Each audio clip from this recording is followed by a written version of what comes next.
దేవుడిని గెలిపించడానికి మనం సిద్ధంగా ఉన్నామా లేదు? ఇది దేవుడికి కావాల్సింది అసలు ఇది.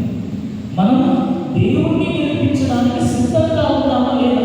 ఒక సైనికులాగా, ఒక సైనికునిగా దేవుని నామం పేరిట ప్రమాణం చేస్తున్నాము కనుక దేవుని సైనికులం కాబట్టి, దేవుని బిడ్డలం కాబట్టి మనం ఎన్ని అవమానాలు పొందుతున్నా గెలిపించాల్సినటువంటిది మాత్రమే మన మనసులో ఉండాలి. అది ఎవరిని?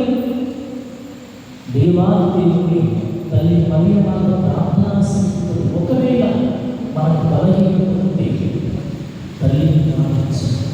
అమ్మ మరియమ్మ, నీ పేరిట దేవుడికి నేను సేవ చేయాలని కోరుకుంటున్నాను, దేవుడికి సైనికురాలుగా ఉండాలని కోరుకుంటున్నాను, దేవుడు మెచ్చినటువంటి కుమార్తెగా ఉండాలని కోరుకుంటున్నాను.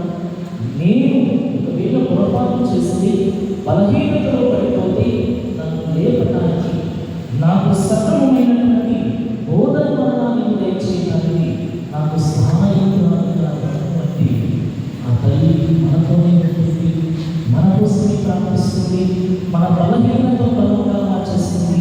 దేవునికి ఇచ్చినటువంటి మాట కోసం కట్టుబడి జీవించేలాగా ఆమె సహాయం చేస్తుంది.